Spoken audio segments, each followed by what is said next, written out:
Is this thing on?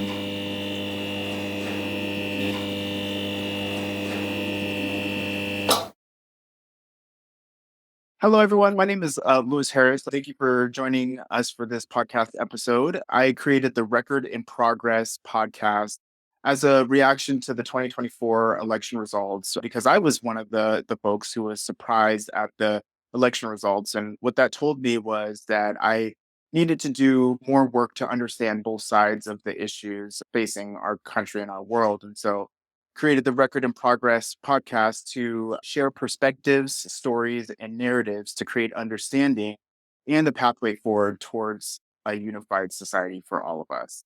And so I am privileged to have a good friend of mine who I've served with in the community, someone I respect in the community, who I think is a spiritual leader in his own right and has a perspective that I think everyone will gain something from. And so I'd love to have you introduce yourself, sir. Well, it's Lee. Glad to be here. Glad to reach out and be a part of this. This is exciting. Absolutely. Thank you for being on with me. How do you identify yourself, Lee? That's a tough, loaded question. Again, wearing many hats, like you say, being a self-appointed community leader, so to speak, just a regular person. I could say, from my career to my experiences to my past, future goals, so to speak. I guess just human being. That's the best way I can put it. That'll be my official answer. Just that plucky Homo sapien. Yeah. Yeah, there we go.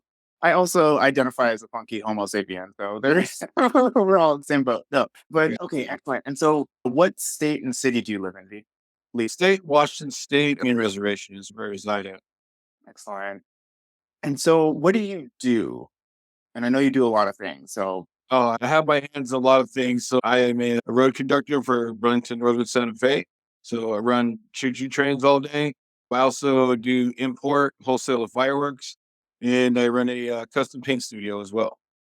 excellent. So you busy. That's great. So, and the next question is, what is a credential that you use most often to sell yourself on job applications? To be honest with you, the one thing that I sell myself most on personally is I just sell 'em expensive. And I think that when people have this mindset of something being expensive, they think it's better quality. If you pay more, you're going to expect more from it. So I think if someone comes into my studio, I quote them an astronomical number.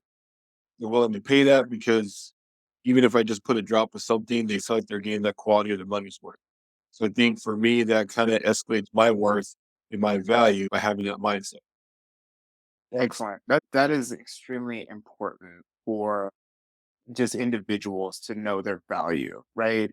I'm glad you said it that way because that's something that I question. Do all of us understand our value when we have so many things in society that tell us this is how you identify your value or this is how you evaluate your value and stuff? And it's like, Well, I think for society, the problem being is a lot of people think that they have to just token, like go through college, go through right, these motions or steps, but they have say a bachelor's or their undergrad or master's degree to hit a certain level financially. But then you hear these like stories of people doing things way back when with no education whatsoever because they're talented in sport or an artist, so to speak. The thing is, I think when you start from your foundation of having this mindset, it's not saying that I'm the best at what I do. There's a lot of people out there that pay way better than I ever could. But the sure, fact is, I value what I do. So if I yeah, set that benchmark of like, I may not be the best painter, but I'm the best at what I do for my little area. sure. That is how I'm able to charge more. So that's how I put more into it because I believe in my product that way. I think as a society or as a person, especially by today's standards, being even a person of color, we're already taught to be lower than or less than. So there's not much that we can aspire to look at to be on that higher element or the higher plane. It's like saying being a person of color walking on the basketball court, they think, oh, this guy's really good because, he's tall or because he's a person of color, as opposed to if it's a short person, it's not, okay, they're not Right. very good. So that person has to work twice as hard. But I think if you automatically evaluate There you go. yourself as like, hey, I'm just naturally good at this, or hey, this is what I do, and you have a little passion behind it, people see that as well. And full disclosure, like your art is exquisite, and your mediums are what, like helmets, motorcycles, skateboards. So little Yeah. shout out. If you have a do you have a business name or a top name just in case somebody Just it's just me. Yeah. Just you gotta know him to get that. You gotta know you gotta I'm if not you that want hard to something. find. Not that hard to find. Work, work. Awesome. All right, Lee. So let's get into the juice. How Yeah. did you vote in the 2024 presidential election? So how I voted again, I think this election really mattered on so many levels. For me, even being a railroader, a lot of people don't realize in the railroad, we run about 98% of America. Right. Anything that you have in your home, on your person, comes off of your train. So there is a presidential order that's put in that as union workers, we're not allowed to strike. Okay. So the railroad can say whenever they want, we're not allowed to strike. We're federal employees. So a lot of the presidential election, Uh, they really focus on railroaders. And that's the thing that gets overlooked is because how's it still look for us? And there's a lot of things behind closed doors that happen that run downhill that we may not see. So I think a lot of people say with this whole like new people taking office, changing taxes or changing gas prices, things like that. Like the reason a lot of that stuff changes is because of the trains. Trains bring oil, trains bring coal, trains bring goods and services. And how the trade runs is how it affects gas prices. It's not who's in office, it's how they prioritize how we work. So as a railroader with the union, they fight the company, that fight how we work and when we work. So if the train slows down, doesn't bring oil, doesn't get there, doesn't make gas, depends on prices because it's not availability. So I think there's just like a bigger global thing a lot of people don't realize. But they mhm, say, oh, this mhm. person's office. Well, it's not so much the person's office, it's how they view things. And again, not to like disclose your company business, but you look at who owns BNSF, Right. there's somebody very prominent. There's one man that owns a company and he owns subsidy companies that BNSF uses. Right. So it's like if I this podcast, if I want to speak to you, I own the computer that I'm talking on. I own the company that produces the computer. I say, hey, this is the kind we get used for this podcast. I'm making money both ways. I think Right. that's something that is it's definitely money based. No matter who's sitting in that seat, it's going to be money based. It's just a matter of which way does it go. Like they say, the Right. pendulum swing. Sure. So so just want to just to be clear, so I've part of the purpose of this podcast is to create understanding, and so just to reiterate the question, so how did you vote in the 2024 election? And if you did or if you didn't, if you voted third party, like if you voted Trump, it doesn't matter. No, I voted definitely towards the Democratic way. Okay. Uh, leaning that way for sure, because I think for me, it's not so much the financial needs. I think that was like, I think the election came at A, it was financial, or B, it was social justice. It They- wasn't like an in between. I think that one party was very focused on the finances and one party was focused on the people. I think that's what divided our Right. country so much is because a lot of people are focusing on their safety, their well being, their health, That's right. and other people are focusing on taxes and their finances. And Yeah. I think the two parties will never see one the same. Because if I'm a say low income person with health issues, I'm not worried about tax rates right now. But if Right. I'm a business owner making seven figures plus, I'm worried about the taxes. I'm not worried about health care. So Right. I think that's the divide that a lot of people aren't seeing because you just won't understand if I'm making say $100,000 a year, Right. like my tax bracket's different for somebody that's working in McDonald's. So we're not going to have the same conversation. Yeah. And I mean, at that exact same point, the tax bracket thing, the Democrats and Kamala, she's like, if you make $400,000 a year, like your taxes are going to go up. She was very clear about that. So anybody of over 400, like rest assured, probably going to happen. But you also have folks who are making under that amount, but are still making a lot of money relatively, like Yes. 100,000, 200, whatever. And when you have enough means to live the standard of life you want to live, you won't compromise on social issues or morality or whatever, because one, your bills are paid, you got enough food on the table, and two, like you have enough to be able to care about others. You know what I mean? And so that's a great point that you mentioned, and based on the election results, we know that there was a lot of folks who the economic issue and the safety issue was paramount to them. And so, we can't really shame that because survival is a first. You know what I mean? For us nasty Homo sapiens out here, you know what I mean? Well, and I think that people are realizing when it comes to the tax end of it, like myself, Yeah, single, no kids. So I pay an absorbent amount of taxes, sure, but I also have other means of bringing money, and I also have ways to move that money around or sure, invest that money where it's like you make a certain amount and then you got to make money to protect your first money. sure, So sure. to say that someone's making $4,000 a year, I don't Right, really feel like they're flipping burgers. They made that much money. Now they're right. going to get taxed. If you're making that much money, you've already got to the place of how to protect your money and Sure, move your money around. So they can say sure. whatever they want as far as like, yeah, 400,000, they get taxed 20% or this or that. Uh, That's fine.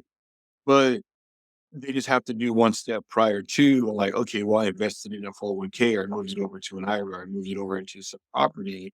Right, Now I don't have to pay tax on the 400,000. It's just like, right. it's like giving a warning shot to Sure. what's coming. This is what we're going to do. We're going to Right, tax the rich. So the people that don't have a lot of money think, hey, they're taxing the rich. This is great. No, they're telling the rich, hey, if you put me in office, I'm going to tax you. But that gives them how much time to plan right. moving money around. Like Yeah, it's like people right now, it's what, November, that are planning their tax return in January, February. Like, I'm going to go buy a right. new car. I'm like, That's they're right. already for money they don't have. But That's the right. people that have money, they're planning to hide it That's because right. tax season is right around the corner as well. That's right. And so it's interesting. The other piece of this, which is another reason why I wanted to make this podcast, is because we have this in America standard there about a lot of things, right? Money Okay. being one of them. And not only money per se, but money and how we're allowing the government to tax us, right? And so Yes. you're talking about these different financial vehicles that people with a lot of money use to avoid the direct income taxation. And Yes. that's really important because when you don't have a lot of money, you don't think about things that way, right? And but that doesn't mean you can't actually operate in a way similar to them to create tax saving. We're not going to get like totally into like the financial, pitfalls of this country per se, but it's interesting because we're talking about people who have enough money and we're talking about people who don't totally fit that category. And like, where is the unifying factor for both of them? And so I don't know if I had that answer, and if you got that answer, like please share. But that's something that's worth, I think, digging into a little bit more. I think the unifying factor for that is like, again, if I have $100 bill and you have $10, how are we going to be the same? It really breaks down to the person, Say that. because again, it's the person that's going to say like, hey, $10 is enough. Right. It's almost like that. It's that Right. goldfish mentality. You're going to grow to the size of your bowl. Right. I have friends that make, say, $20,000 a year, Yeah. and Yeah. they're happy as a clam, living their best life. Right. And I have friends that make $200,000 a year, and they're struggling. But they work super hard to make sure that they always have money coming in. What I realized, I've done well in life financially. I think the first I made $1 million, a lot of money. Mm, One, it's not like the suitcase you like in the movies. It's a very small little brick. sure. And I was by that token a millionaire. I bought a pack of gum. I'm no longer a millionaire. Right. So now you have this $1 million. You have to make money to protect that $1 million. And it's Right. just like, now where does the cycle end of like enough is enough? I've, made $20 million. Like, is that enough for a single 45-year-old man Right. to the rest of his life? Or do I need to keep buying lavish things and move money around and investments and 401ks? And, now you're going off of money that's on my phone, money that's in my computer, money that's in an envelope in my safe, whether it's just Right. cash in hand. Because if you come to me and say, hey, I can't feed my kids, well, I got some Bitcoin or I got this and that. Like, again, but does it really have a value to me? What is the point of having that? So again, people invest their money in art, or they invest their Right. money in property or cars or things like that. And I think that's the thing where society has this ideal that like the kid flipping burgers is going to spend his entire paycheck on a pair of fancy tennis shoes or a Right. designer belt or something like that because they want to feel like they're living like that lifestyle because of what society says this is how you have to be. This means you've made it. Sure. Opposed And to, so part of what you're saying is that there's so much relativity in how individuals determine not only their own value but also what they need to survive, right? And oh yeah, survival is a spectrum. It's not, you know, for some people survival is like food on the table today, whereas for some people survival is, my next property that I'm purchasing or something. yeah. And so there's no would you say that there's a standard of what the bare minimum of a human, at least in our society or in America, should have to have their basic needs met? Would you say there's a standard for that, or do you feel like there's a lot of subjectivity on that still? I try to live a lot of my life very black and white, which is hard by today's standards. To say I'm very black and white in the sense that you can count on me and you can call me, but part of me is that rebel spirit. I'm not a rule guy. Yeah, I always tell 'em, I'm not a rule guy, I'm not a Boy Scout. And a lot of things right, have right. a gray area. Yeah, Because to your question, like, okay, what would be a standard that an average American household should have? There's so much diversity in our society to say like there's two dads or two moms or single mom, single dad. That mhm, how do you really set that goalpost to say this is what the average house should be, the average family should look like? sure, Because there's adopted kids, step kids pass away, parents right. pass away, grandma moves in. Like, there's so many moving parts to say we can say a very blanket statement like a roof over your head, food in the fridge, and everybody has Sure, a bed like that. That's great, but that's right, not reality of our world today. It just isn't right. because things happen, addiction happens, sickness happens. I mean, dad gets sick, and then what happens? And I think that our society is a constantly morphing and growing in different Totally, ways. I absolutely. think the problem is we as a people don't adapt as well as things change. Say that. You know, I agree with that 100%. like right now, I think a lot of people get to this mindset where they're always going to be surviving. They're always going to be like having to save and always have to think, I may not be like that. Like you look at a lot of people that like are pretty well off. Sure. They dress like $1,000 car, just bummy, not fancy haircuts, things like that. But the ones that do that extravagant stuff, they're the ones Sure, that who never have nothing. It's like overnight sure. success. They can't spend that money fast enough because they have this Right. mindset of like, hey, I have to spend it because it could go away, or I have to spend it because I have to project to society that I made it. So I'm holding on to this idea that you alluded to about there's no standard of value for individuals, right? And there's no standard of what it takes to be a happy, fulfilled person. You know what I mean? A lot of what you mentioned is that we can't adapt fast enough to our changing worlds. And I would agree with that, especially with policies on AI or technology or whatever, right? We just don't adapt fast enough for the change that's happening. And so, would you say is it futile to come up with a standard, or like, do we create a standard that encompasses everybody? I think there should be, I guess the standard should be acceptance. Say And that that. and that's the thing that people cannot seem to wrap their head around. Say that whole thing. Oh my gosh. Yes. No, that's it. That's it. That's bro. Yeah. That's how I see it. Just accept the way that people are, how they are. And I think the thing is, again, you have a lot of old thinking that this is how things should be, Yes. how a guy should be, how a girl should be, how a kid should be. And then the one person that goes way off script or coughs, and all of a sudden they're just like, oh man, this person, they're just the devil. Yeah. You can't celebrate someone's individuality. We automatically have this mindset of like, this is how it should be. Mm, I'm a person that couldn't listen to projects. I can't like country music. right. I think a lot of people get closeted in so many ways. Like, I think it's Right. such a staple thing. Like, okay, say I'm a person that's identified as homosexual or something like that. Like, that's closeted that way. The thing is, there's people that are, say, straight, they're also closeted in things they like, opinions or Right. feelings and stuff like that. I could be a straight male, then like something like that. But I can't admit to my guys that I Right. do this or I do that. So I have to be closeted and really hold my feelings down of how I feel or who I am because I'm afraid of the judgment from my people or my peers, the guys that I love the most.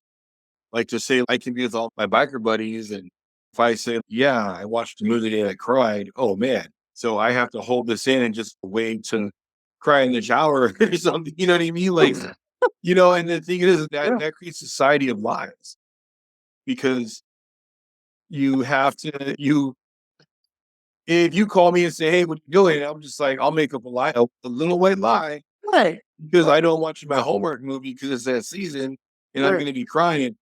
God forbid Lewis comes over and sees me crying because you'll think lesser of, as Right. opposed to me being full disclosure to say, hey man, like, want to come watch a homework movie? I'm gonna cry. I'm gonna ugly cry, but we're gonna have this moment. Right. Yeah. And people cannot do that.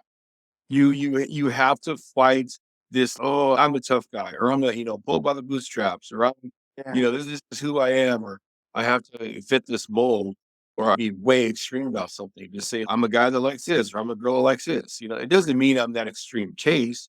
That Right. just means this is my favorite song, or this is what I do. Yeah. And I think society puts definitions to words that don't need to be there. Say that. See, that's part of the reason why I wanted to talk to you, Lee, because I do see you as a spiritual leader with the sweat lodges and the folks that join. And folks who like live that spiritual life or have that as the core of their being, they have a level of authenticity about themselves that emanates to other people and attracts people. May or may not have that to that degree. But the point is that I'm honest with myself and the value that creates for you is universal. Like anybody can find that value in themselves and have a better quality of life with themselves just by being honest with themselves. That is extremely important. And I wish as a society we saw the value of doing that more than we do. I mean, you've seen the rise of people being self-aware or taking care of themselves or all this stuff, but it's not a standard that's communicated in a way that should create that universal acceptance that you talked about. You know what I mean? And God, Well, that's I think the thing about today's society, and I say society, we're a part of it. of course, of course. If you're going to sum up with one blanket term, any party, any financial standings, whatever you want to call it, it's fear. And if for someone to say that they're not scared, then it's a lie because everyone Right. is afraid in some level, afraid of like Sure. they relapse. They're afraid of their Sure. safety. They're afraid of losing their job, losing their home, losing their kids or their mates or Yes. whatever the Absolutely. case may be. And I think the thing about our society is like, I'll give you an example. Think of Superman. The thing that makes Superman great is he understands what his kryptonite is. Right. He knows what his weakness is. And I think for a lot of society or people, including you and I, is people will not admit what their kryptonite is. And until you Right. can admit that, you can't go further as a person. We can't Right. go further as society. Until we can admit that, like, I'm fearful of this type of person, Sure. then we can move forward as a people. Because as a people, until I can admit I can be a better person for me, Hmm. I can't be a better person for you. If Right. I'm lying to myself, how can I be truthful to you? Right. And I think until people can Right. admit what their kryptonite is, it's not about even working on it or getting through it, just admitting it. Just to Yeah. say, hey, this is my weakness. My addiction is skateboards and motorcycles. I got way too many, Sure. you know. That I mean, I don't know if that's a good thing or a bad thing. I Right. take care of business and this so to speak, but I'm still shopping marketplace every morning, see what's for sale. I'm still Sure. painting skateboards every day, my morning coffee. Right. That's a kryptonite that like is it something that I'm skipping work on or not paying my bills to feed that habit? No, I'm not. But I'm working extra hard to maintain that habit. And Well, that's the kryptonite that I guess, and I don't know if that's a really good example or no, no, shining no. example. But it's okay though. Your example is absolutely okay because one, that's what you identify your kryptonite to be. But two, you've also done the internal work that's needed to reconcile like past trauma or the harm that you. So you are fundamentally in a different place with yourself that other people don't always get the privilege of being able to arrive at. Everybody's different, but you also have a level of understanding about yourself and other people and the way things work that allows you that seemingly not bad addiction. Yeah. But the thing I think again is like, a friend of mine, they're very big in the Black Lives Matter movement and all these Sure, different things. sure. And it's great. It is, don't get me wrong. But the problem being is they don't mean it. And I think with, and again, I don't know if someone to win followers for this or be hated of it is I don't need you to recognize that Black Lives Matter. I Mhm. need to know that I matter. Until I realize it, your stickers are cute. That's great. If you want to feel like you're making a difference by blacking out your Facebook profile or putting a bumper sticker on your car, that's Yep, great. But you know what? When I'm in line at the store, don't hold on to your purse. When I pull right, next to the red light, don't roll your window up right, because I don't want to generalize this at home token board housewives that has nothing to other social media sure, or this like super socially woke teenager or whatever. But sure, the thing is, they're not affected by it right, because Black Lives didn't matter 2010. Black Lives didn't matter 2000. They didn't matter back in the riots. They right. didn't matter until it was social media and other people say they're woke or they support.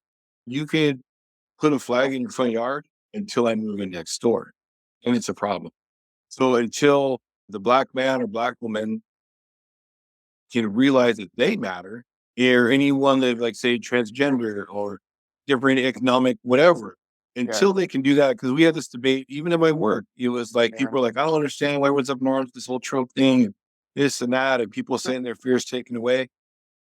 I don't think it's their fears taken away. I think it's the fact that like now people are more open about the hatred of things because they feel they're protected. So until a kid that's 15, they feel a certain type of way, can tell, hey, dad, when the football game's over, can we talk? But instead, they're closeted. Or again, right, I work in a very roughneck environment. We're way roomers. We're not Boy Scouts. It's not right, a Bible study in the break room. You know, sure, we run trains all day and they're big, they're loud, and these guys, they're not soft. So right, just go there and say, hey, you guys believe in angels? Like this is not a right, conversation you're gonna hear around there. right. So until as a society can do that work at home, this Yeah, is my kryptonite. This is my like, hey, you know what? It's okay to be a person of color, mhm, you know, because if I'm comfortable in my skin, that's I'm gonna project out there. But now right, my neighbor doesn't like me because of the color of my skin, it's not gonna affect me.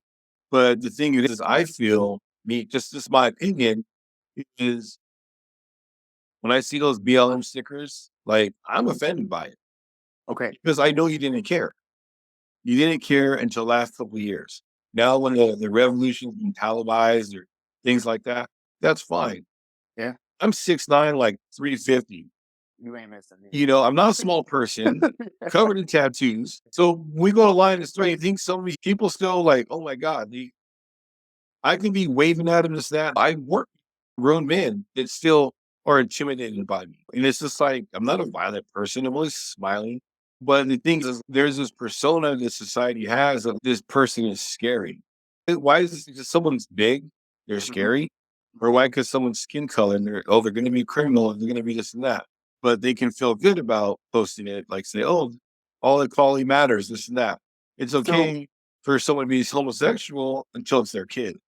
so a part of what I heard you say was that we've almost been given permission to be real about our fears in society, or the whole conversation about what you fear and like owning that and starting from that place is important. People on both sides voted out of fear. That might be a way over generalization, but the folks who voted for Trump are fearful that there's too many immigrants here and they can't get a job, or their grocery prices are too high. People on the left, they voted to not get Donald Trump in office because they knew he was going to change and affect women's issues and trans issues and a lot of different issues. And so fear, interestingly, is what drove the conversation. That's something I want to explore more. So thank you for bringing that point. That is very poignant. I'm going to go to the next question now because we only got three, not even three really, but that's okay. That just means that there's a lot to unpack. You brought this on yourself. You I should have know. called me.